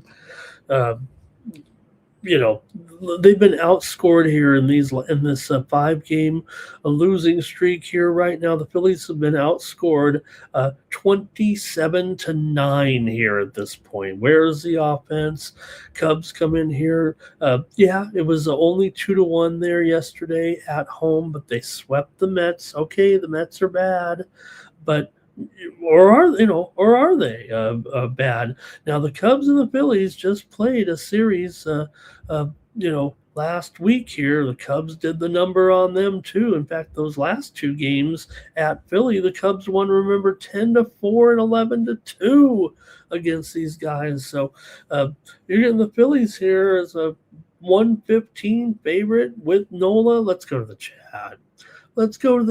We got to know what's going on in this one with the Philly going backwards, underperforming big time. Nolan's, like I said, obviously the proven arm that the Cubs are hotter. They have the better offensive form too, because like I said, only Schwartz is the only guy doing anything, it feels like. And the bullpen for the Cubs has been materially better than Philadelphia's. Ray might not be overpowering, but he doesn't walk anybody. He keeps the games always manageable here. Cubs, we're seeing some overs for sure. Nola's matchup history is pretty good overall. When facing the Cubs, Nola allows just a 200 batting average to this expected Cubs lineup in a very heavy sample size, 180 at-bats against the likely lineup here, allowing 5 home runs and 13 walks .258 on base percentage and a .603 OPS. So Nola, very good numbers against the Cubs, but Ray, good against the Phillies. Just a .250 batting average against this expected lineup of .692 OPS here. So feels like the starters can be good in this one. I'm going to take the Cubs. I've got to try the Cubs one more time here right now until the Phillies figure this one out. Maybe this will be the series. You got to turn it around eventually. Let's figure out what the chat's doing. James says, what's the weather like? Larry says, Cubs, Phillies go over. Go, Cubs, go. What do you say? Cubs are going to win today. Mr. Wester's on Philly on the money line. Says the Cubs bullpen's no good here right now. He expects some regression, I think, is what he's saying. Right now, Cubs probably middle of the pack, 3.61 ERA coming in. It's the Phillies bullpen that's bad. I mean, they right now 4.24. I guess that's not awful. Over in the Cubs Phillies here for Larry, but James says maybe go under. Greg says go Cubs go. Blues on the Cubs as well. Tim says he's a parlay the Nats and the Cubs. Go team total over there for nearly 3-1 odds. I'm going to try the Cubs here for sure. I trust Colin Ray here. And Mr. West says Cubs do have those used arms. I mean, all of a sudden, the Phillies look like they look old. They look old, and I say Schwartz is, he has a 6 home runs, but just 211 average so far. Adolis Garcia not doing anything here. Baum still a bum, 150. All right, and let's keep it moving here right now with the Orioles are taking on the Royals here in Kansas City. Oh, no, another team here with some big-time struggles here, the Royals. The Orioles haven't been too swift either, but at least you got Seth Lugo going here for the Royals. Maybe he can calm this losing streak down. Lugo, a 1.47 ERA, 1-1 record. Kyle Bradish, 5.5 ERA, 1-2. Record coming into this one of the 1.63 whip.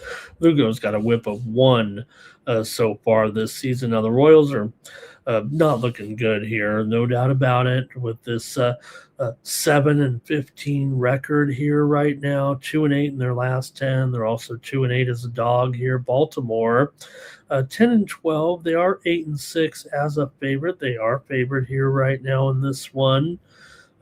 For the Orioles here, they've lost 5 of 6. They've lost also not great on the road, 4-6 on the road overall. Kansas City's lost 7 straight games coming in here. Baltimore's lost 6 of their last 8 games against Kansas City. Kansas City's gone under in 7 of their last 10 games coming in, and 6 of the last 9 meetings between the two teams have gone under. However, 15 of the last 20 meetings between the two teams in Kansas City have gone over. That's about a 3-year sample size. So the games basically in Baltimore go under, and that Kansas City goes over when these two teams have met. Kansas City is also, I said under in 7 of their last 10. They're 7-15 to the under overall. Ironically, the Kansas City 7-15 record, 7-15 to the under. Kansas City 2-8 as an underdog, 2-8 to the under as an underdog. So whatever happens, with Kansas City, if they lose, it's going under, and that's because the offense really hasn't been too swift right now with some of these guys for Kansas City. Witt has not homered yet. Everybody's still worried about that in the chat. Vinny P, $165. Sally's hitting 160. Lot of weak numbers here with this Royals offense. All of a sudden, meanwhile, for Baltimore, you got Ward hitting pretty well. Tavares also pretty sharp, and Jackson so far. Let's see what you guys have in the chat with this one. Orioles here on the road favorite against Lugo, and the Orioles haven't been that great. Yeah, the Royals have a losing streak, but we'll see, because when you start to look at a team that comes in here like the Orioles not playing that well, maybe it could go the other way. But let's see here what you guys have to say in this one. I think Lugo, you got the better starter here in Lugo right now. Bradish hasn't looked settled. The whip, the batting average are just too high. Kansas City's offense, I think, probably only needs to be competent here in this one. I think they can end their losing streak here and get a little plus money out of it. I think I'm willing to probably do that here. Baltimore's got the better bullpen, and maybe that keeps it from being I won't say a blowout or anything like that, but it could keep them in the game. But I think it even money the Royals are the side here for me. Lugo, definitely an under kind of pitcher here so far.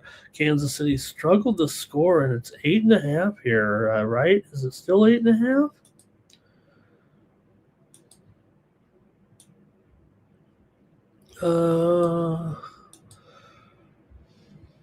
It's 8.5. Choose to the over, and there's some 9s out there. Probably should. Let me go. I'm going to take Kansas City, and we might be using the under here for sure. Like I said, Kansas City, very solid under. Lugo's numbers are really strong, and Kansas City's offense, what can I say? They're not great. I mean, I don't know where we're getting the 9 here. I guess, let me look at that. Was it windy and blowing out here with these 2 right now? It is blowing out 13 miles an hour to left center field here. It does calm down a little bit later. Temperatures in the low 70s down to the high 60s here. It gets colder here late. So, wow. I'm going to take the Royals here, but you're probably going to hear from me on that total. Let's see what the chat has to say in this one. All right, it's going to be Blues on the Orioles here. Larry's on the Orioles as well. And Timmy says it's sunny and warm. The wind is blowing out. Can they get to the over? Mr. Weskers, he's with me on the Royals here. And Timmy's giving that weather there. Gal Dog says the Royals will win on it by accident here. 2 teams not performing great so far, right? Timmy's going to play the Royals. Timmy going to play the Royals there.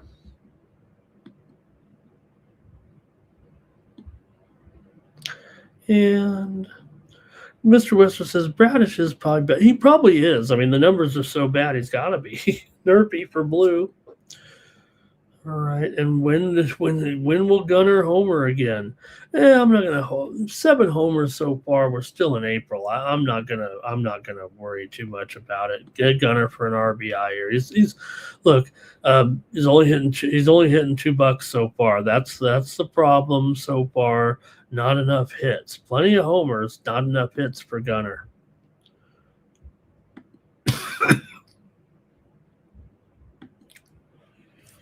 All right, another wraparound series here. Hey, we took the we were on the Rockies here yesterday. I was on the Rockies yesterday on the run line, but we had the under on the show here anyways. Dodgers on the road, another 265 favorite. Look, Robleski here. Anytime, whoever the Dodgers throw out there, I'm sure he's just great. Robleski coming in here with a 2.11 ERA, 2-0 record. Now, Jose Quintana should be better. Let's hope he's not allergic to Coors Field here, 5.62 ERA, 0-1 record. You'd expect a little more maybe from Quintana, unless you think that maybe he's on the downside. Maybe he's playing, you go to Colorado when you maybe run out of options. I don't want to say it like that. He's definitely supposed to be here to do a good job for these Rockies right now. But, Rockies here, it's been a, poor season so far. But I don't know, 9-13. That's not totally disheartening. They're 6-3 at home. They just played well here against the Dodgers the last 2 games in a row here right now, stunning the Dodgers 4-3 and 9-6. Could win the series here with a win over the Dodgers, and maybe the Dodgers have overlooked these guys a little bit here so far coming in. I don't, Freddie Freeman just was off yesterday, right, with his wife having a baby. You'd imagine he probably wouldn't play here again today. Especially on the road, you're not going to want to leave right now. They've already, announced he's going to be out here. I don't know how long, maybe the road trip here. Get a new baby. Should time it a little better, Freddie. I think we can figure out. Could have did this in March, couldn't you? Anyway, 265, a little egregious here. It feels like right now the Rockies are on a little bit of a roll, and they are 6-3 at home. Dodgers not going to bag on them too much here. 15-6, 6-3 on the road. They've been favored in every game, of course, and they're favored by a monster number here. But look out for these Rockies right now. Okay, come on. They did a good job last 2 days. They can really, real confidence booster. They're not going anywhere. We know that, but they've won 6 of their last 7 at home. Dodgers have won 16 of the last 20 meetings between the two. Dodgers have won 11 of 15 coming in. Dodgers under in 5 of their last 7. Colorado's gone under in 4 of their last 5. Colorado just 4-10 at home the last 14 games overall against the Dodgers here. But let's see what you got. Come on. We can't win them all, Dodgers. Maybe lose a series once in a while.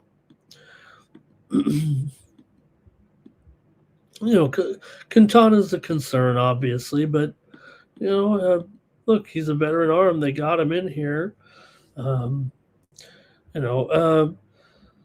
Quintana's struggled with command. He's let some guys on base so far. I get that, but here, I don't know. Let's see what you got. I want to go with Colorado. I just want somebody that's in the chat to say it so we can do it together.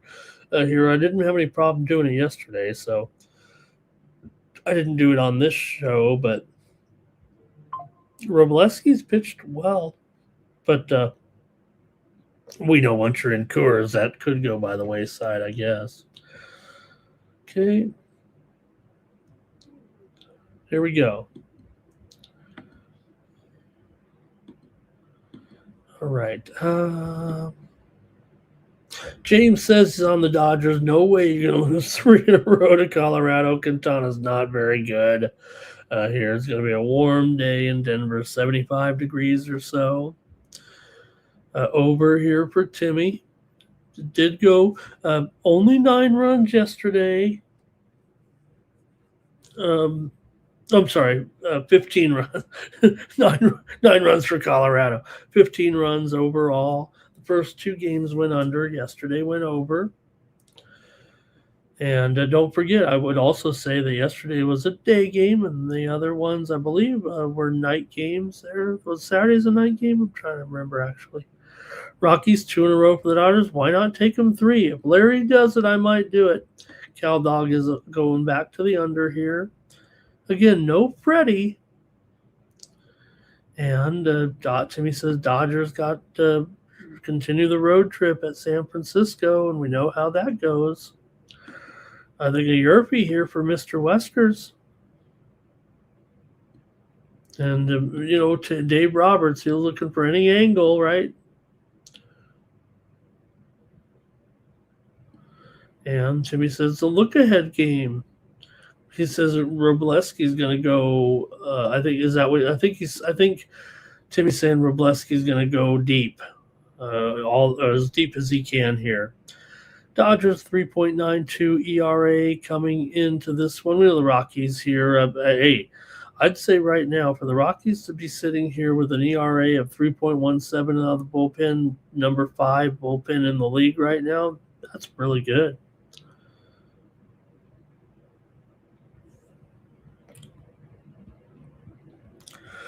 All right, I think that's going to do it here for the chat here in this one. And I got to make my call here. And talking Ryan Ward in there for James. And they get a free show here with Freddie sidelined here for a few days for sure. All right. Yeah, I can't pass it up. I'll do it. I'll do it. Give me the Rockies here one more time on the run line today. Plus 1.5 at plus 145. A wise man said you're looking for that plus plus. That's what you're looking at. I'm going to do it here. Give me the Rockies on the run line.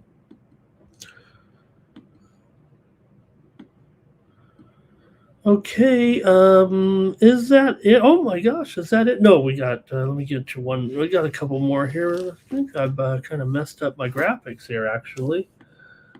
I don't know how this has happened here, but let me make sure we get the right two more games here. What's going on here? How did we? No, I didn't miss this. Let me. There we go. Okay, there we go. I got it. I was like, do we have to do these again? Here we go. There it is. Toronto on the road, taking on the Angels here.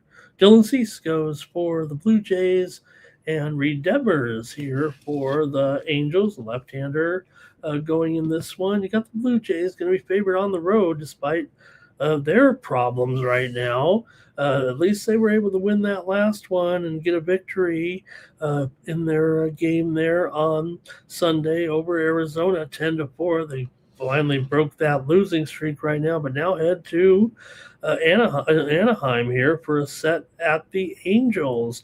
The Angels come in having lost their series to the Padres on Sunday, 2-1. Padres were able to beat them as the Angels were held to just 2 runs over the last 2 days as the Padres won the series.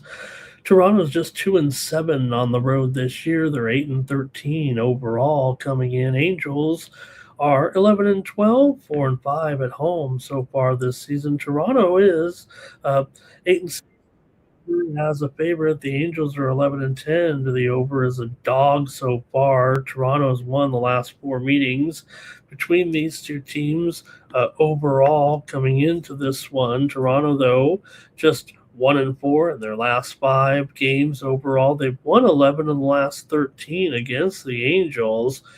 Toronto's gone over in 6 of their last 9 overall, and 4 of the last 5 meetings between these two teams in Anaheim have gone over, but the Angels have gone under in 4 of their last 6 games overall. Let's see how you have it in this one with the Blue Jays and the Angels. Toronto's been bad, but when you got Dylan Cease in there, that could change things for the better immediately and give you a much better chance, even if he is coming in here without a victory yet this season. He's still got a 1.74 ERA for Detmers, 3.57 ERA, 1-1 record so far. You know, Sweet Cease will get you to swing and miss, but his walk rate's been kind of high of this season, but you know he's been able to limit the damage because that's what he does. He gets a strikeout. He flirts with danger a little bit, that's for sure. The Angels can hit lefties well enough, I feel like, to be dangerous, but Cease can probably miss some bats here more than Detmers, I would think, that's for sure. And these offenses have been volatile. I mean, let's just face it right now. Toronto, you got Schneider hitting below 200. Ernie Clement, Vladdy been good. Jimenez is good as well. But Okamoto, he did hit that home run. Miles Straw, 340. But, you know, at the bottom of the lineup, Valenzuela here, not good. Angels were even worse, though. Trout down to 234. Chanuel, 222. Soler, 232, coming back from the suspension. Moncada, $1.69. Some bad averages here for the Angels here. So I think with Cease and Detmer in there bringing real strikeout ability, I think this one's going to go under here. This one, we have listed there 7.5 over. It's already gone down a little bit. Give me the under here with the Blue Jays and the Halos on Monday night. Monday Night Baseball. You know, there used to be Monday Night Baseball. I know we got the oldest chat in the of all the chats. But remember Monday Night Baseball? That was a thing. Here we go. Cal Dog's on the over here, I think. Timmy says, give me the Angels. The Angels are playing some good ball. Says they're in better shape than Toronto right now. Larry says Angels money line and under. Cal Dog's on the Angels. Mr. Wesker will have nothing of it. He'll take the Jays. And Timmy says, don't the Angels have a good bullpen too? He doesn't know what Toronto is doing. So far, so good, I think, for the Angels. 4.57 ERA. I mean, they're barely out of the top 10 here right now, but Toronto right there with them, 4.89 bullpen ERA. So it doesn't feel like anything too special for these guys. Toronto's a mess. Cease better get it going.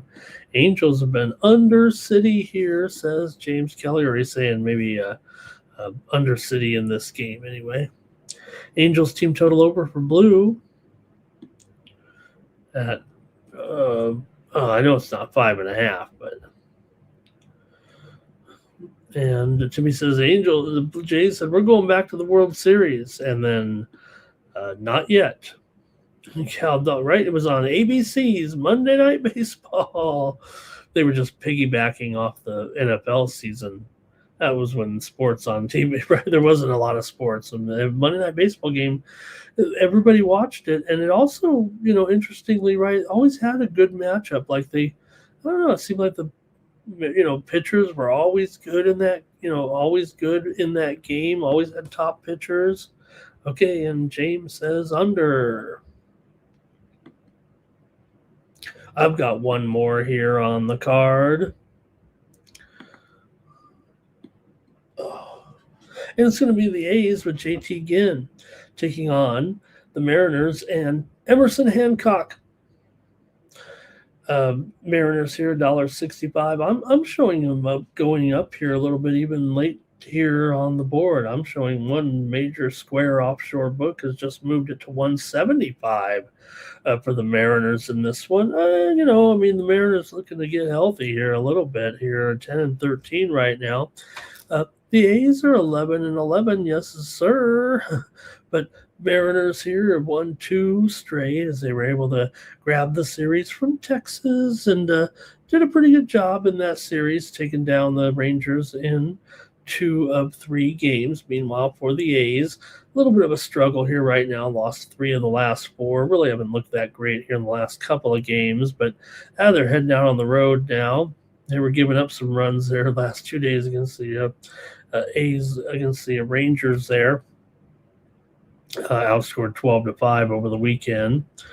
But for the A's here, like I said, 11-11. I think they'll take that right now. Meanwhile, Seattle 10-13. They're not going to accept that. But Seattle is still 9-5 at home this season. The A's here 2-9 to the under on the road, 5-10 to the under as a dog. It's interesting because in their home park they're going over all the time, and on the road not so much. So that probably means a little bit of run suppression when it comes to the A's going out on the road a little bit. They just went over in 5 straight, but again, they were, at home where that's where the runs kind of come in. Meanwhile, the A's have won 5 straight on the road. Is it the pitching that gets it done on the road? They've won 5 straight on the road, yet go under all the time on the road. And for Ginn here, I'll give Ginn a little bit of credit right now. 3.30 ERA, no win to show, but Hancock 2.28 ERA and a 2-1 record here in this one. 5 of the last 6 meetings between these two teams have gone under. Seattle's won 12 of the last 18 meetings between these two teams. A's have looked good here. They've won 8 of 12. Seattle's lost 4 of 6, but they've won 6 of 7 at home. So might be a case where it feels just like it's going to be a low-scoring game, and it might even be a shutout. It might be, I don't know, could it be 4-2 here, something like that in this one? Do you think it's going to be like that? 4-2, 5-3, 3-1, something like that. Seattle wins, maybe even gets a run line here in this one. Let's see how you have it between these two. I'm going to go to the chat. Hancock's been excellent. There's no doubt about it. Seattle's been better at home. The A's road win streak is maybe a little bit short term there right now. Oakland's offense has been lively, but not on the road. And Hancock kind of, suppresses the contact a little bit. Seattle trends to the under here, and I think with Hancock's current form, we're in T-Mobile here, obviously. Ginn's been respectable. Those numbers are good. I'm going to go under here on this one with the A's and the Mariners. Feels like it's a freemium there, but I'm going to take the under in this one. I'm settled. Let's see what you guys have in the chat. And Night Moves is over. All right. Let's see. Cal Dogs. Remember when boxing was free? But remember they had the fights on the USA Network, Cal Dog? Was that on like Thursday or Friday? Timmy says he misses this weekend, but dun dun dun dun dun dun dun dun dun dun dun dun dun dun dun dun. Boom, boom, boom. That's all, folks. See you next time on This Week in Baseball. This is Mel Allen. Okay, Cal Dog's on the A's run line. Did you like that? James Kelly here, Mariners money line, but not sure you can trust the bats for a big run line play, but Mr. Westers will take it on the run line. And so will Larry. Dun, dun. Dun, dun. It was a great show. And then the end, that was the opening, and then the end would be da da da da da ba da da ba da da ba da da ba da da da.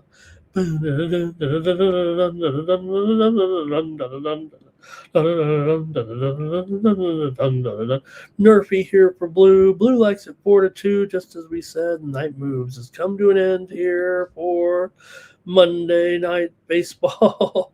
Thanks, everybody. And had a great time with you here. We're going to have a great show again tomorrow. Man, we got the playoffs in full swing here. I got to pick up my playoffs.